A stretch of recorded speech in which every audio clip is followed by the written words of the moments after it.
What's up, guys? We are currently exhausted because we just got back from Galaxy's Edge, which is something we weren't thinking was going to happen this trip. We're out at EA Play, and EA took all the game changers to Disneyland. And fortunately, as a true, or Aaron, we're going to put a link to him in the description because we now owe him a life debt. Yeah. He was the smartest of us all, and he made a reservation at Galaxy's Edge, and then he very kindly put us and a few others, including Elliot from Battlefront Updates, Cinematic Captures, Battlefront France, he let us get onto his reservation, and we got to go from 11 to 3. Yeah. And it was a time. It was a lot of fun. Yeah. I mean, having only 4 hours to be able to do everything and see everything was tough, but we did do a lot. The only thing we didn't get to see was the actual cantina restaurant. It was already full up with reservations by the time we got to it. But for the rest of the day, they said. Yeah. So we didn't get to do that, but everything else was awesome. We also didn't get to do the droid bay, which I kind of forgot was even there. So I do think that 4 hours is like, you could probably do everything if you really balanced your time and hurried through it, but we were just having a great time moseying around. Yeah, just like filming everything that we were looking at. Like the people, the cast members, and just the environment alone was awesome to be in and just walk around. And the attention to detail is insane. Like, I remember we were looking at the TIE Echelon, and I was looking at how they put like heat marks on all of the blaster cannons and just little things like that. Everything has that Star Wars lived in feel to it. We did get to catch one of the shows, I guess, performances. We got to see Kylo come out of the TIE Echelon, and that was super cool. It was a lot of fun. The more, I guess, featured players, I mean, like, all of the citizens of Batuu were fun to talk to, and then you have like the stormtroopers and stuff walking around, and that was also really fun to watch, like Kylo interact with kids and stormtroopers, like pushing people out of the way. Kylo kind of told me to get out of his way at one point. And Rey would go around kind of like sneaking around, but usually it would be with kids, and it was really cute.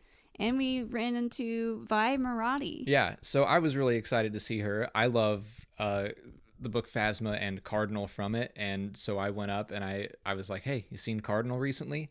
And she knew what I was talking about immediately, and she was like, I see you've read the file. And then she spent the rest of the time just kind of roasting me. Yeah, she was having fun. Yeah, she didn't tell me anything, and it was funny. I was enjoying all of it, like just kind of prodding her back. She was like, you're not very subtle, because I just went like, hey, Vi. And she's like, you're just yelling my name out. And I was like, you got a big old rebel insignia on your bright red jacket.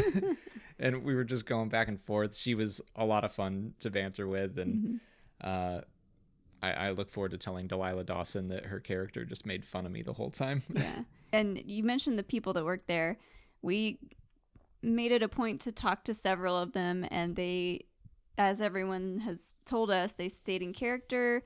They had backstories. They all had different stories. They were all from different like towns, and they were just like talking about all this cool stuff, and so that was really impressive. And each of the towns have their, like, we are probably going to do a video on Batuu in the future, because now, like, I feel like we learned so much about it, and like every town has its own thing where they're like, oh, that's where the criminals are from. And if you had two cast members talking to you, but they're both nearby, and they're like, oh, you're from that town, and like they all had just good chemistry with each other, and it was fun to talk to them about what's life on Batuu like. And this is just supposed to be like a reaction video. This is just us saying, okay, we just got out of Galaxy's Edge, and I wanted to do something to talk about it, but I'm sure in the next couple weeks I will be doing more in-depth videos on like the lightsaber building process and stuff like that, because there's so much to talk about. All I remember about Batuu is that it has 3 suns and 2 moons, and pod racing is illegal. But it does happen. People commute there, and they were complaining about the traffic, which, I mean, in LA, it makes sense. And they're very neutral when it comes to picking a side, resistance or first order. They don't like it when the first order come and like mess with them and their business. They're all about the money. They're all about credits, which makes sense. Well, they're making a lot of it. Yeah. They took all ours. Yeah. So yeah, the environment was crazy and cool. So we should at least talk about some of the attractions there. I think everyone in our group agreed that building a lightsaber was the coolest thing we did. Yeah. I mean, it's not just something that you walk into and you pick a design and you just kind of like fumble your way through it. It is like an experience. Yeah, like I had chills doing it. Me too. And you get this sense, you brought this up in our Q&A recently where you said you thought the gatherers were going to make this very central to the guest, and you were absolutely right. They do make you feel special, I guess, and not in like a you're force sensitive kind of way.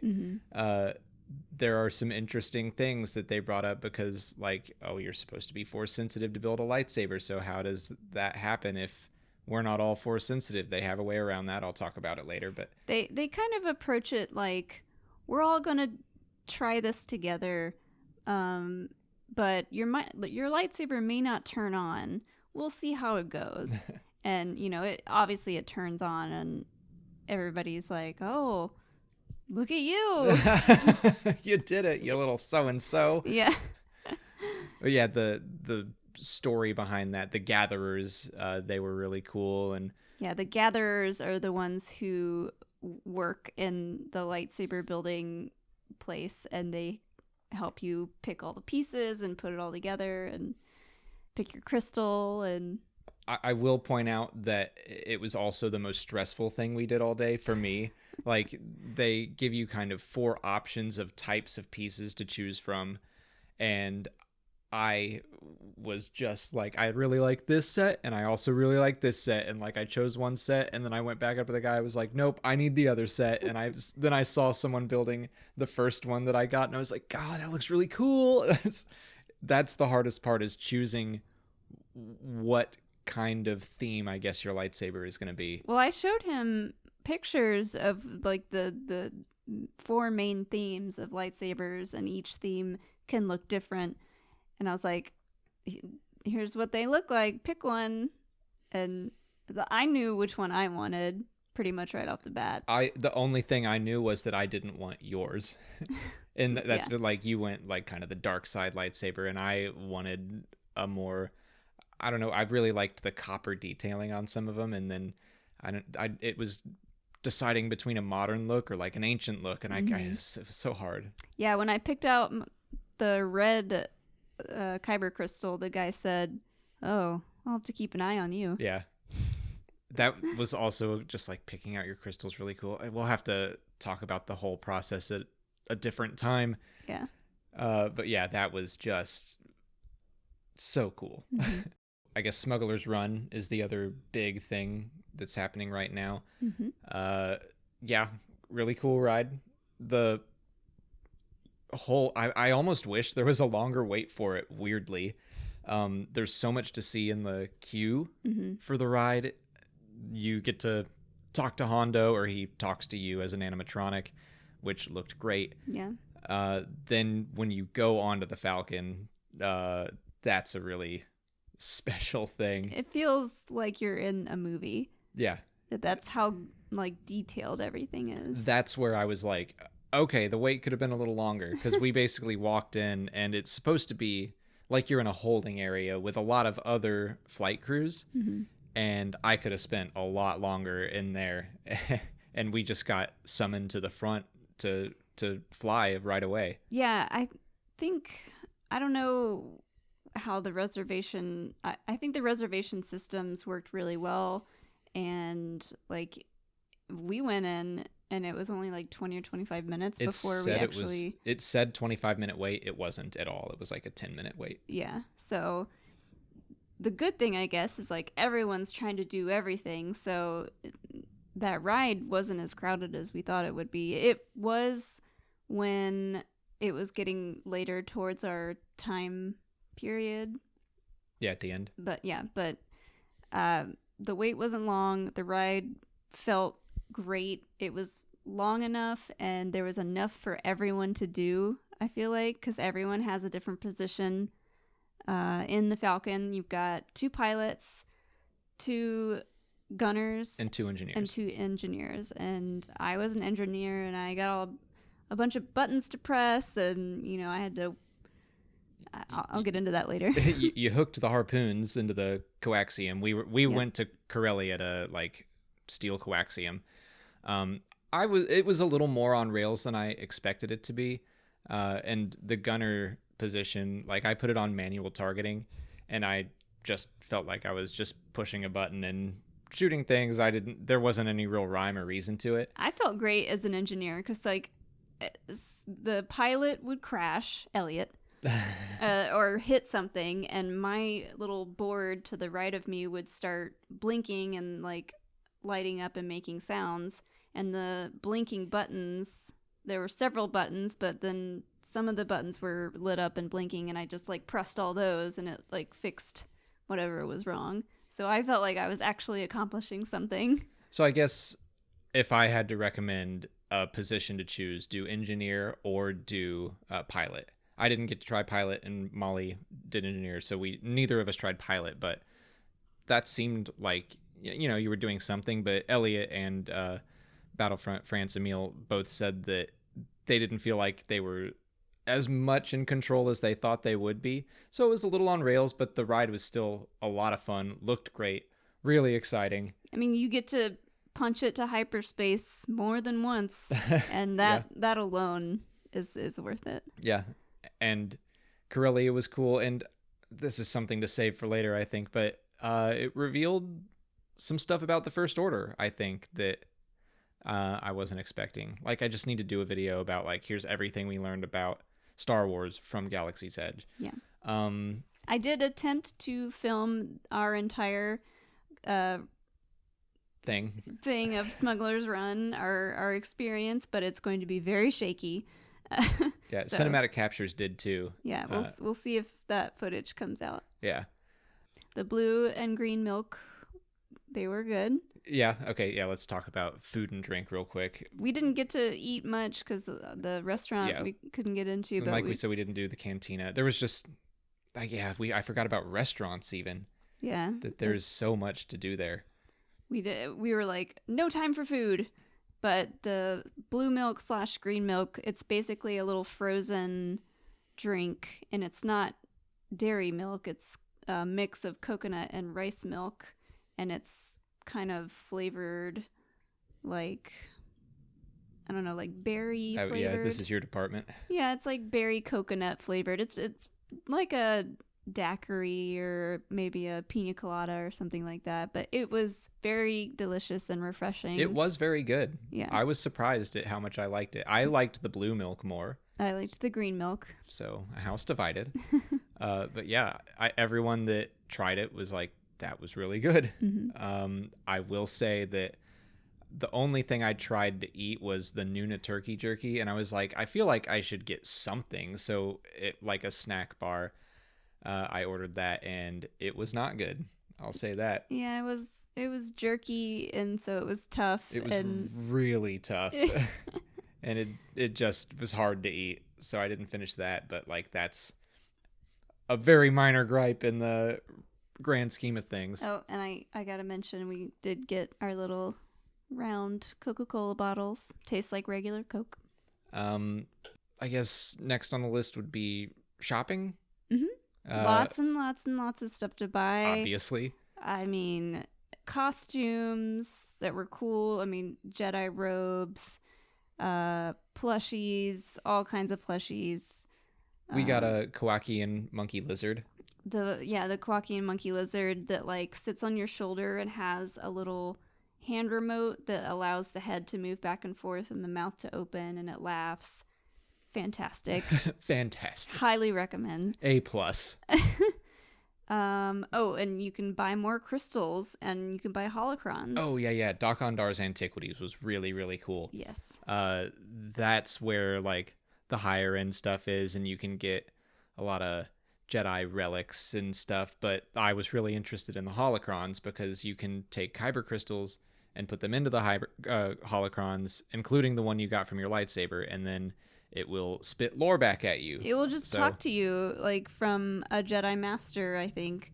And each, like, there's 4 different sizes of each color of holocron or of crystal, and each one gives you different messages in your holocrons. Yeah, and I mean, I will say that this is a little bit like, okay, come on. I've already, like, I bought 2 holocrons, I bought a lightsaber, and then, like, you can get also yellow, white.